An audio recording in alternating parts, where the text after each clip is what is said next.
ఓం గం గణపతయే నమః. స్వర్ణలక్ష్మీ నమస్తే అస్తు. పరబ్రహ్మ స్వరూపిణి రాజ్యం దేహి ధనం దేహి సర్వకామాంచ దేహి మే. శ్రీ పరాభావనామ సంవత్సరంలో కర్కాటక రాశి వారికి స్వర్ణలక్ష్మి అమ్మవారు ప్రతి ఒక్కళ్ళకి బ్రహ్మ జ్ఞానాన్ని, బ్రహ్మతత్వాన్ని ఇవ్వాలని చెప్పి నేను కోరుకుంటున్నాను. ఎలాంటి పరిస్థితుల్లో ఉన్నా, ఎక్కడ ఉన్నా మీ ముఖంపై ఎప్పుడు చిరునవ్వు ఉండాలి. మీకు ఎలాంటి ఒడిదుడుకులు మీ పక్కన ఉండకూడదు, ఉన్నది మిమ్మల్ని టచ్ చేయకూడదు.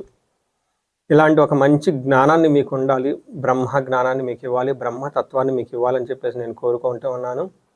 అలానే రాజ్యం దేహి, ఎవరైతే మిడ్ లెవెల్ మేనేజర్స్ ఉన్నారో, మేనేజర్ లెవెల్లో ఉన్నారో, నాయకత్వ లీడర్షిప్ రోల్స్లో ఉన్నారు, 10 మందిని మీరు డైరెక్షన్ చేసే ఒక మంచి పొజిషన్లో ఉన్నారు, లేదంటే బ్యూరోక్రాట్స్ కానివ్వండి, 10 మందికి దిశానిర్దేశం చేసే ఒక పరిస్థితిలో ఉన్నారు. ఇలాంటి వాళ్ళందరికీ కూడాను రాజ్యాధికారం చక్కగా ఉండాలి, వాళ్ళ మాటకి ఎంతో విలువ పెరగాలి, ఎంతో గౌరవం ఉండాలి. అలానే మీరు ఉన్నా లేకపోయినా మీ యొక్క పేరు వాళ్ళకి ఆ యొక్క పవర్ని కలిగించాలి మీ యొక్క ఫాలోవర్స్కి. అంతేకాకుండా రాజ్యం దేహి ధనం దేహి, ప్రతి ఒక్కళ్ళకి చక్కగా విపరీతమైన ధనం మీ ఇంటి నిండా ఉండాలి, మీ ఆఫీస్ నిండా ఉండాలి, మీరు ఎక్కడుంటే అక్కడ ఉండాలని చెప్పేసి కోరుకుంటూ ఉన్నా. సర్వకామాంచ సిద్ధి, మీరు ఎలాంటి కోరిక కోరుకున్న శ్రీ పరాభావనామ సంవత్సరంలో అది ఇమ్మీడియట్గా నెరవేరాలి అని చెప్పేసి స్వర్ణలక్ష్మి అమ్మవారిని కోరుకుంటూ, శ్రీ పరాభావనామ సంవత్సరంలో కర్కాటక రాశి వారికి అష్టైశ్వర్యాలు కలగాలి, భోగభాగ్యాలు కలగాలి, సుఖంగా ఉండాలని చెప్పేసి మనం కోరుకుంటున్నాను. అంటే ఇందులో ఈ శ్రీ పరాభావనామ సంవత్సరంలో కర్కాటక రాశి చూసుకుంటే ఓవరాల్గా ఒక నార్మల్గా తటస్థంగా ఉంది. కొన్నిసార్లు అప్ ఉంటుంది, కొన్నిసార్లు డౌన్ ఉంటుంది. బట్ ఏదైనా కానీ ఒక ప్రాబ్లం వచ్చినా దాన్ని చక్కగా మీరు చేసుకొని, అంటే దాన్ని ఏమంటారు, ఆ యొక్క మేనేజబుల్, వాటిని చక్కగా ఆ ప్రాబ్లమ్స్ అన్నీ మీరు ఏమంటారు,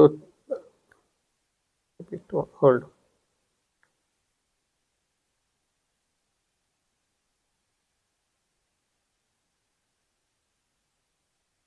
ఆ ప్రాబ్లమ్స్ అన్నీ మీరు చక్కగా చాకచక్యంగా వాటన్నిటిని ఎదుర్కొని లైఫ్ ముందుకు వెళ్ళిపోయే అవకాశం మీకు ఎక్కువ ఉంటుంది. అంతేకాకుండా కొన్నిసార్లు లో వచ్చినా కానీ, ఎలాంటి వాటి అడుగుడుకులు వచ్చినా వీటిని సమర్థవంతంగా, నాయకత్వంగా వాటిని అధిగమించుకొని ముందుకు వెళ్ళిపోయే అవకాశం మీరు ఎక్కువగా ఉంటుంది. కొన్నిసార్లు అన్ఎక్స్పెక్టెడ్గా మంచి పొజిషన్కి వెళ్ళిపోయే అవకాశం కూడా ఎక్కువగా ఉంటుంది. ఎందుకంటే రాహు 8th హౌస్లో ఉండటంతో అన్ఎక్స్పెక్టెడ్ చేంజెస్ ఉంటుంది. అంటే మీరు ఏదో వెళ్ళిపోతూ ఉంటారు, అన్ఎక్స్పెక్టెడ్గా ఓవర్ నైట్ ఒక లాటరీ రావచ్చు, ఒక మంచి పొజిషన్ రావచ్చు, లేదా ఒక మంచి ఏమంటారు ఆపర్చునిటీస్ మీకు వచ్చే అవకాశం ఎక్కువగా ఉంటుంది. రెండోది, కర్కాటక రాశిలోనే గురువు సంచారం ఉంది కాబట్టి గురువు ఉచ్చ స్థానంలో ఉంటారు. అంటే ఎక్కువగా మీకు గురువు నుంచి వచ్చే ఛాలెంజెస్ అయితే చాలా తక్కువగా ఉంటుంది. విపరీత వేద ఉండటం వల్ల కూడాను గురువు నుంచి వచ్చే ఒక ప్రాబ్లమ్స్, ప్రతికూల పరిస్థితులు ఏముంటాయి చాలా వరకు తగ్గుతాయని గమనించుకోవచ్చు. ఓవరాల్ కనుక చూసుకుంటే ఈ రాశిలో ఉన్న నక్షత్రాలు పునర్వసు 4వ పాదం, పుష్యమి 1, 2, 3, 4 పాదాలు, ఆశ్లేష 1, 2, 3, 4 పాదాలంతా ఈ యొక్క రాశిలో ఉంటారు. మనం ఆదాయం వ్యయం చూసుకుంటే వీళ్ళకి ఆదాయం 2, వ్యయం 11 ఉంటుంది. అలానే రాజ్యపూజ్యం 4, అవమానం ఎక్కువగా ఉంటుంది. ఈ యొక్క ఫిగర్లను బట్టి మనం చూసుకుంటే వీళ్ళకి ఆదాయం తక్కువ, ఖర్చులు విపరీతంగా ఉండే అవకాశం ఉంటుంది. అయితే ఈ ఖర్చులు శుభకార్యాల గురించి ఉంటాయని గమనించుకోవాలి. ఈ రాశి వాళ్ళు అయ్యో ఆ వ్యయం చాలా ఉంది 11, అవమానం చాలా ఎక్కువగా ఉంది, సరే అవమానం తీసి పక్కన పెట్టండి, ముందు కష్టపడిన డబ్బు సరైన మార్గంలో వెళ్ళటం ఇంపార్టెంట్ కదా.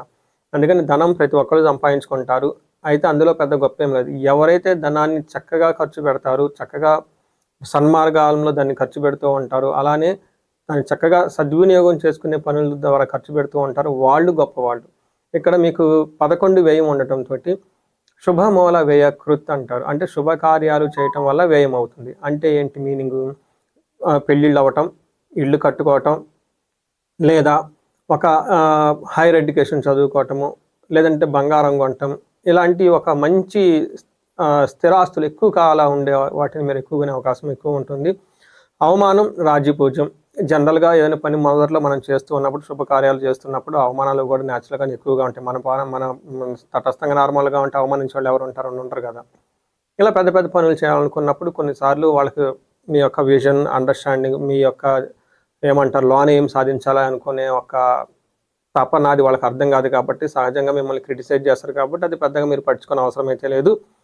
ఖర్చు మాత్రం 1-2 సార్లు ఆలోచించుకొని చక్కగా అమ్మవారిని తలుచుకొని అలానే మిమ్మల్ని మీరు 1-2 సార్లు తలుచుకొని ఇది నిజంగా అవసరమా, ఇది ఖర్చు చేయటం వల్ల లక్ష్యం అమ్మవారు తిరిగి మన ఇంటికి 10 రెట్లుగా సంతోషంగా హ్యాపీగా వస్తుందా, లేదంటే అమ్మవారి కోపం వచ్చేసి దుబారా ఖర్చులకి పనికిమాలిన ఖర్చులకి పెట్టేసి ఎవరిని పడితే చీట్ చేసి వాళ్ళకి ఆ డబ్బులు ఖర్చు పెడుతుంటే అమ్మవారి కోపం వచ్చేసి మళ్ళీ మన దగ్గరికి తిరిగి రాకుండా ఉంటుంది. ఈ విషయం గమనించుకొని చక్కగా శుభకార్యాలకు ఎక్కువగా డబ్బులు ఖర్చు పెట్టాలని చెప్పేసి నేను కోరుకుంటున్నాను.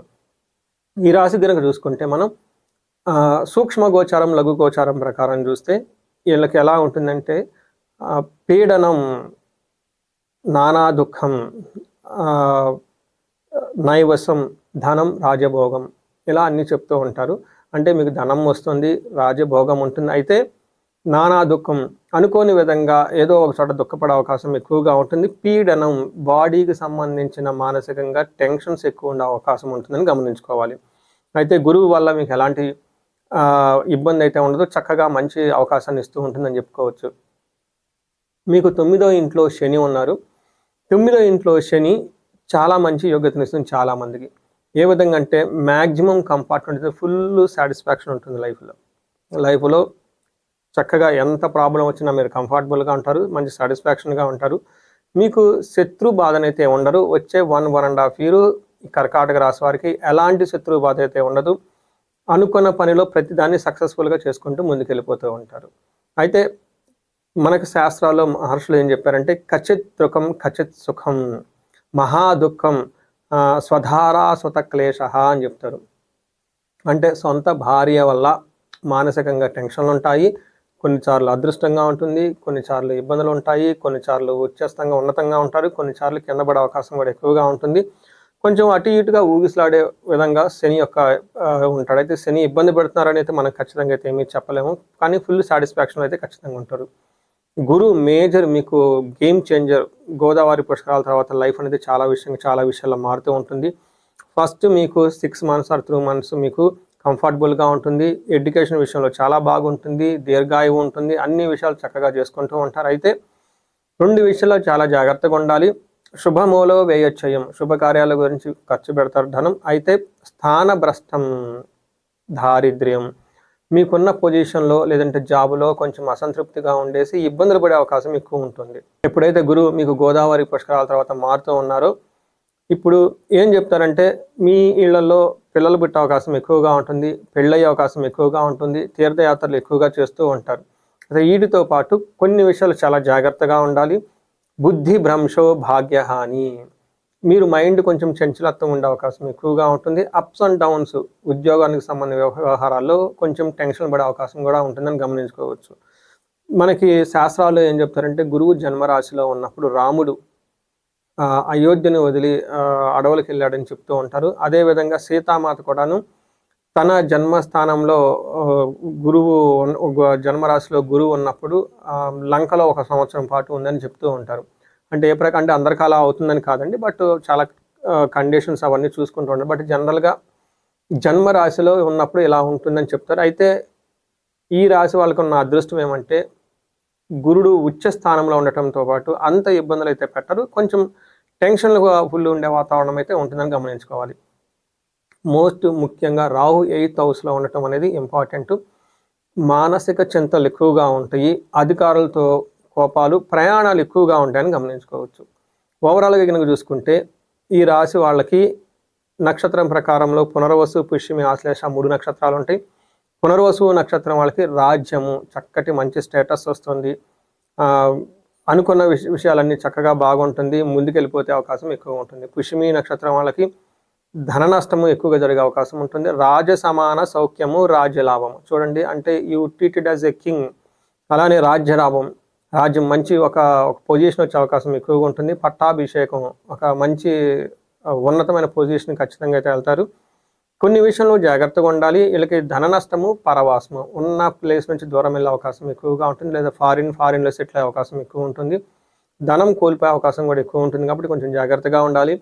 ఆశ్లేష నక్షత్రం వాళ్ళకి రాజ సమాన సౌఖ్యము, రాజ్యలాభము, ధనవృద్ధి, పట్టాభిషేకం. చూడండి, ఈ ఆశ్లేష నక్షత్రం వాళ్ళకి నక్కందొక్కారని చెప్పుకోవాలి. ఇంత మంచి కాంబినేషన్ చాలా రేరుగా వస్తుంది. ఒకటి రాజ్య సోమాన సౌఖ్యము, రాజ్యము, పట్టాభిషేకం. అంటే అథారిటీ వస్తుంది, మీకు ఒక మంచి పొజిషన్కి వెళ్ళిపోతారు, కంఫర్టబుల్గా ఉంటారు. ధనవృద్ధి కూడా జరుగుతూ ఉంటుంది. పరవాసం, ఫారిన్లో ఉన్న వాళ్ళకి, ఫారిన్ అసోసియేషన్ ఉన్న వాళ్ళకి చక్కగా లైఫ్లో కలిసి వచ్చేసి వివాహాలు త్వరగా అయ్యే అవకాశం కూడా ఈ రాశి వాళ్ళకి చాలా ఎక్కువగా ఉంటుంది. చూశారు కదండి, ఈ రాశి వాళ్ళకి నార్మల్గా ఉంటుంది. పెద్ద పెద్ద ప్రాబ్లమ్స్ అయితే ఏమీ ఉండదు. కొన్నిసార్లు అప్, కొన్నిసార్లు డౌన్ ఉంటుంది. గురువు మీకు అంత పెద్ద ఇబ్బంది పెట్టే పొజిషన్ లేరు. రాహు వల్ల మాత్రం కొంచెం మానసికంగా టెన్షన్ ఉంటుంది. అన్ని నక్షత్రాల వరకు బాగుంది. ఇంకా మీ యొక్క ఇండివిజువల్ జాతకంలో కనుక జాతకం చూసుకుంటే మనకి క్లీన్గా తెలుస్తుంది అది ఎలా ఉంది ఏంటి అనేది. ఎవరికైతే మీరు ఎక్కడైనా మీ ఏజ్ 35 to 45 ఉండి లైఫ్లో ఒక గ్రోత్ వచ్చింది, బాగున్నాము, కానీ ఇప్పుడు మీరు ఏదో సెట్ బ్యాక్స్ ఫీల్ అవుతున్నారు, బ్లాక్డ్గా ఉంది, జాబ్ లేదు, సడన్గా ఏదో డైరెక్షన్ లెస్గా ఉన్నారు అనుకుంటే ఖచ్చితంగా గుర్తుపెట్టుకోండి, మీ ఇండివిజువల్ జాతకంలో కొన్ని బ్లాక్స్ మీకు కెరియర్కి గ్రోత్కి అడ్డపడే రీజన్స్ అందులో ఉన్నాయి. వాటి మనం శాపాలు అనుకోవచ్చు, లేదా దోషాలు అనుకోవచ్చు, కాలసర్ప దోషం, ఇలా రకరకాలవన్నీ ఉంటాయి. అవేంటి రూట్ కాజ్ తెలుసుకొని తదనుగుణంగా మీరు పరిహారాలు చేసుకుంటే లైఫ్ 10 ముందుకెళ్ళే అవకాశం ఎక్కువగా ఉంటుంది. ఈ రాశి వాళ్ళకి ధనలక్ష్మి కటాక్షం గురించి స్వర్ణలక్ష్మి విశేషం అని చేపించుకుంటే చక్కగా మల్టీ సోర్సెస్ ఆఫ్ ఇన్కమ్ మీకు వస్తుంది.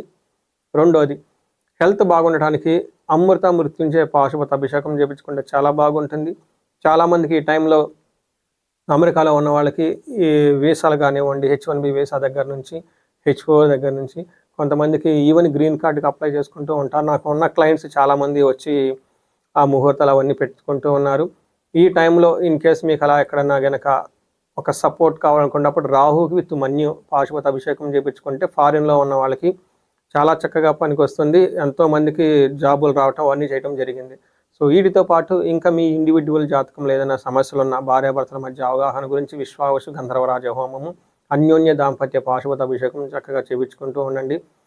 సో చూశారు కదండి, మీకున్న ఎలాంటి ఇండివిజువల్గా ఎలాంటి ప్రాబ్లం ఉన్నా ఖచ్చితంగా ఒకసారి హారోస్కోప్ చెక్ చేయించుకొని అందులో బ్లాకేజెస్ ఉండే తెలుసుకొని తదనుగుణంగా పరిహారాలు చేసుకుంటే లైఫ్ 10 వెళ్ళటానికి ఈ కర్కాటక రాశి వాళ్ళకి బెస్ట్ సంవత్సరం ఇది. శ్రీ పరాభావ నవ సంవత్సరం అని గమనించుకోవాలి. ఈ రాశి వాళ్ళందరికీ అష్టైశ్వర్యాలు కలగాలి, భోగభాగ్యాలు కలగాలి, అందరూ 10 రెట్లు జీవితంలో ముందుకు ఎదగాలని చెప్పేసి నేను కోరుకుంటున్నాను. నమస్తే.